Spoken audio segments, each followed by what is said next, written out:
Tell me, why is this script so bad? Because the Doctor didn't write it.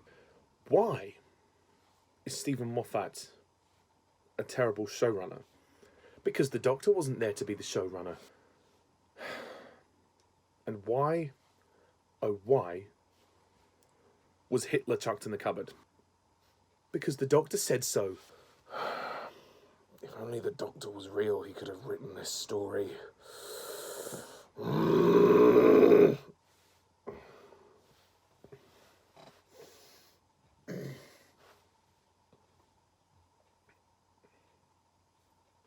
Excuse me for 1 second.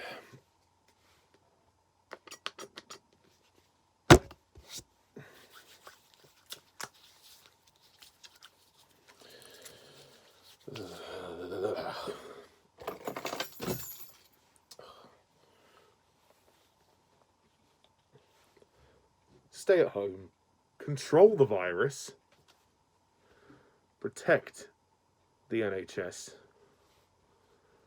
and take good care of Doctor Who. Oh, wait, they didn't!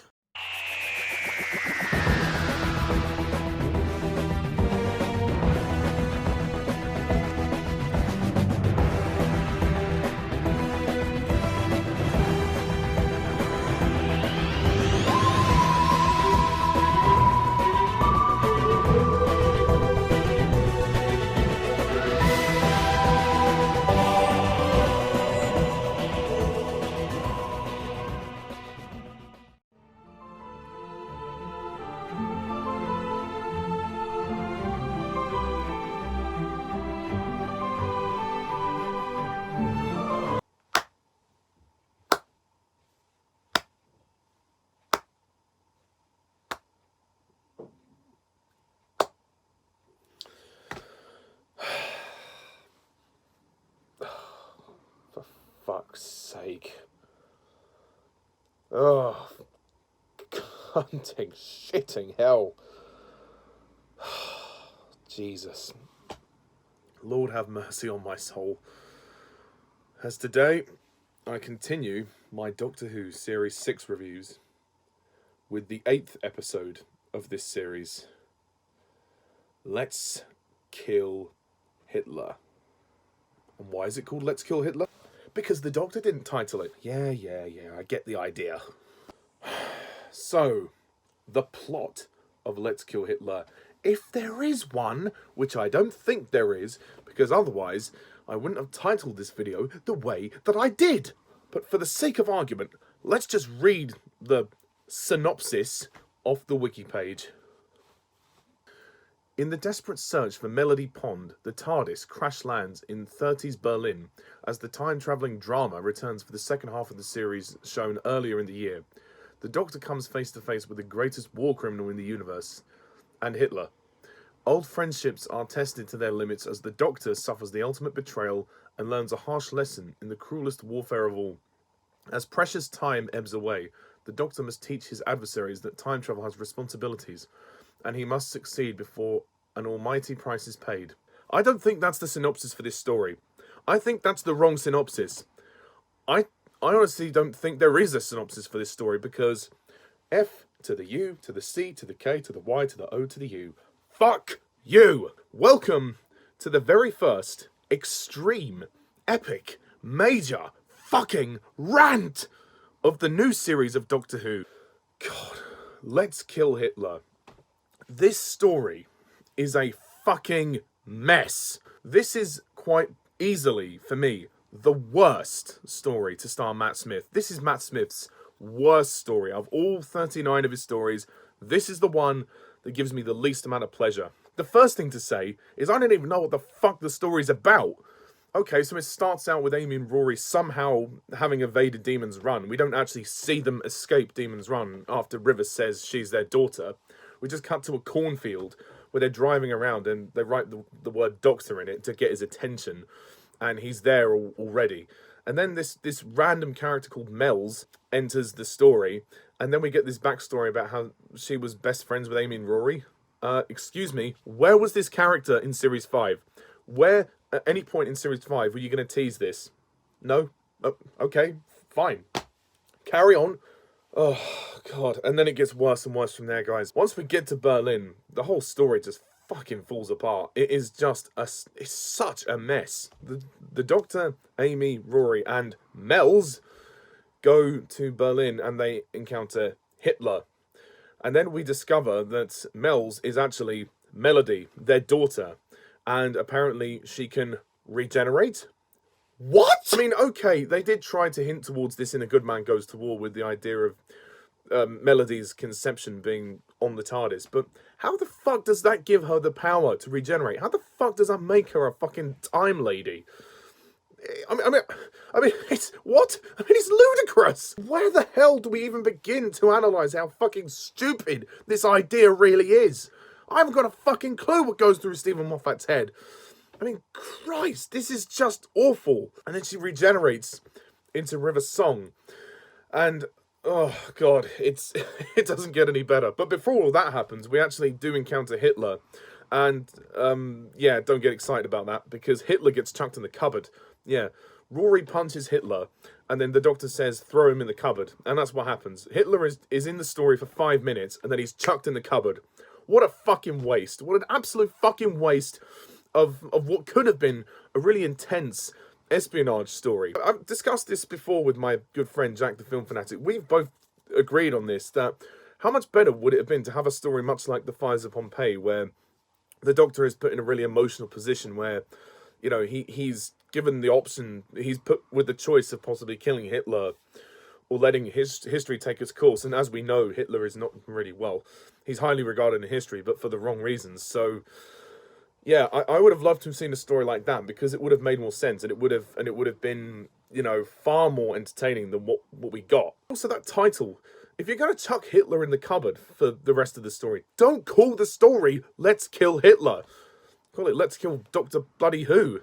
And then we get introduced to the whole Tesselector thing, and I don't know why these people are in the story. They just come into the story to, I guess they come to find the Doctor or River, or I don't know. I mean, it's not really explained why they're there, but I mean, if it is, I don't remember. To be honest, by this point, I was just confused by the whole story. I thought this is so damn fucking convoluted. I don't even fucking know what's going on anymore.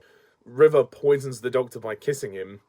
She obviously has some kind of, you know, poison on her lips. I don't understand how that works either. I think that is something that is never explained. Moffat never explains it. You know, we get this moment where she just gently kisses him on the lips, and, you know, it poisons him. So if she's got it on her lips, how does it not poison her? I don't understand. I'll admit, the actors are good. They do try. Matt Smith, Karen Gillan, Arthur Darvill, Alex Kingston, they do a great job with what they're given, but what they're given is absolute crap. I mean, let's talk about Alex Kingston for a sec, because this story revolves around her. This is supposed to be a continuation after the Good Man Goes to War story, where we found out River Song was Melody, was Amy and Rory's daughter. We're still kind of on that plot thread, but Alex Kingston's character in this story, oh God, she's just really annoying. I mean, I hate to say that, because I like Alex Kingston as an actress, and I think she's really good. But given the material, it's hard to really invest in this character, because she's just cracking jokes and one-liners, and she's being all sassy and flirty, and this is just the pure epitome that Moffat cannot write female characters. Amy, it varies with her. Amy's probably the most decent character he's written in terms of the female characters. But then with River, it's just, I mean, considering that we're supposed to be discovering everything about her in this series, it feels like we're going on tangents and everything, and we're going on these endless plot threads that don't seem to lead anywhere. It's just teasing and teasing and teasing. Some of the ideas are interesting, but they're just so badly executed. What the fuck happened with this script? I just hate the whole kind of sexual undertone of this story. Like I've said in earlier stories in Series 6, there seems to be this sort of sexual undertone to some of the humour, and it really doesn't work. The fact that River goes around and she's lifting her leg up saying, "Hello, Benjamin." And there's another scene where she goes into this ballroom and she's like, "Take off your clothes." Like, she points the gun at these people and they just run, and it's like, what does this have to do with anything? Why are you trying to create these sort of unnecessary, crass sexual innuendos and references? This is not Doctor Who. This is not the show that I fell in love with in 2005. This is not the same show anymore. And that's a real shame. This is where the new series starts to plummet. You know, there's a real sense of we've lost the plot because there isn't one. I hate to say this because I do like Matt Smith as the Doctor, and I've actually been okay with his era so far. Like, it's been a very 50-50 era, but this story takes the fucking cake. And as for Amy and Rory, well, I can't say much about them in this story. They don't get to do anything. I mean, Karen Gillan and Arthur Darvill, they try. I mean, Rory gets to punch Hitler and chuck him in the cupboard. You know, at first glance, you think that's kind of amusing, but then you realise, oh, Hitler's not even in the story that much. Like, Hitler doesn't... He's not the antagonist of the story, which is what we were meant to believe with the title of this story. But no. And speaking of annoying characters, I mean, okay, I'll give the actress credit for trying, but the character of Mel's... again, it's the same as River. She's just quite annoying. Mel's is played by Nina Toussaint White. I mean, again, she tries, but it's the script is just awful. And the whole plot of I named my daughter after my daughter.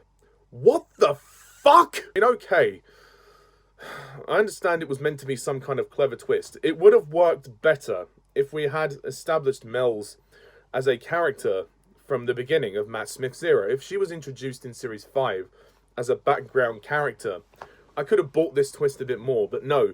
They just invent this backstory out of thin air. It comes out of fucking nowhere. And, you know, I just don't understand what the fuck Moffat was on when he was writing this story. He's clearly on some kind of ecstasy or some kind of drug, because what the fuck is going on here? I mean, okay, there are some good acting moments from Matt Smith. You know, the scenes when he's dying, he's physically giving everything to the role, and there's some nice references to other companions. Like, we see, like, the interface pop up. And we see holograms of Rose, Martha, and Donna, which is a nice reference.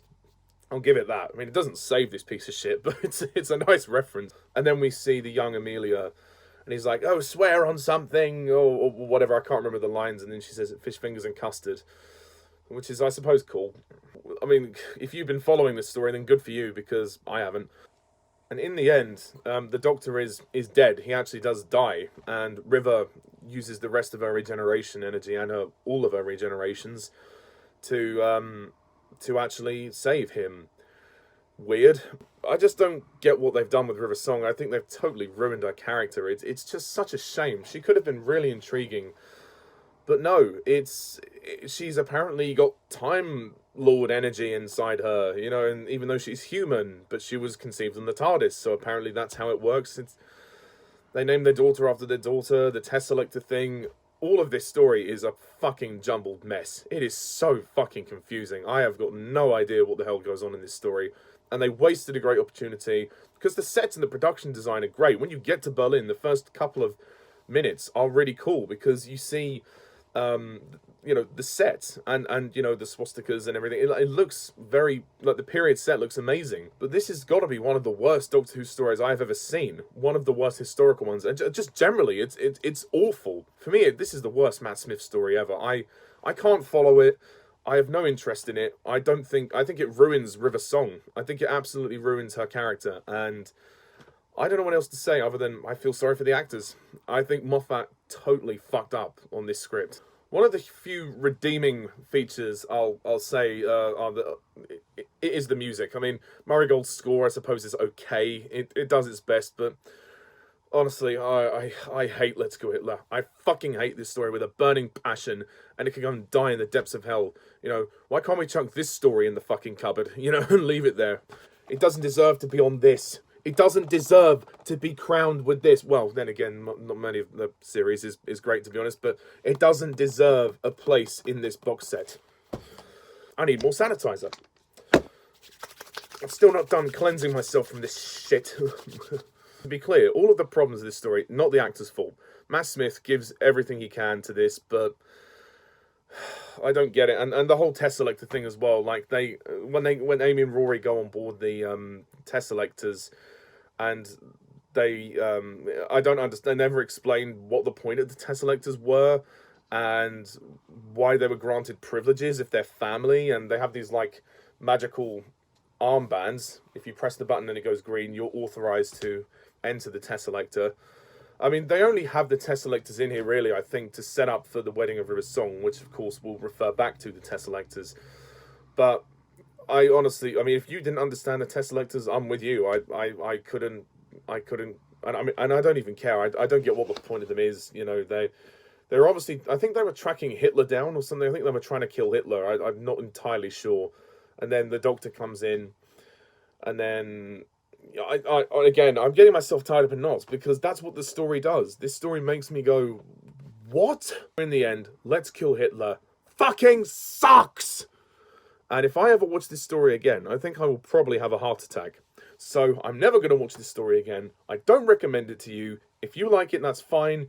But I respectfully disagree. I think this is a god-awful piece of shit story. If I did a ranking, or when I do my ranking for the top 10 or 20 worst Doctor Who stories of all time, this is a contender. Yes, I think it is that bad. Not only is it one of the worst of Series 6, not only is it one of the worst Matt Smith stories, not only is it one of the worst Doctor Who stories of all time, it is one of the worst television episodes. It is that bad. And it's a damn shame that this thing is 10 years old. And no, I'm not celebrating its 10th anniversary. Fuck that. So I'm going to give Let's Kill Hitler -1,000 plus 1,000, which equals 0 out of 10.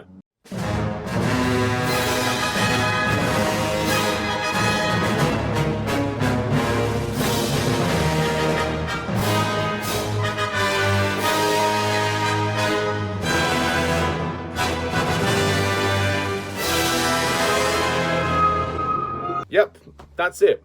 That's all I have to say. I want to apologise for the delay with this because, well, partly I was putting it off. I'm not going to lie. I was putting off watching the story. But I have been filming for something, which is something I'll tell you about in another video.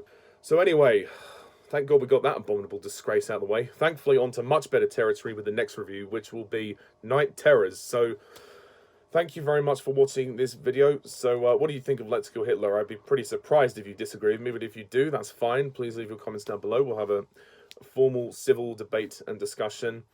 And just to be clear, I do the rants and I do exaggerate on how bad things are, but you know, I'm always open to discussion. I'm always open. If someone does disagree with me, it's fine. You know, I'm not gonna be like, oh, how dare you do this? I'm a civil person, so please respect that. So anyway, thank you for watching this review. Stay tuned next time when I review Night Terrors. So until then, I'm Mr. TARDIS11. Thank you for watching. See ya. Bye for now.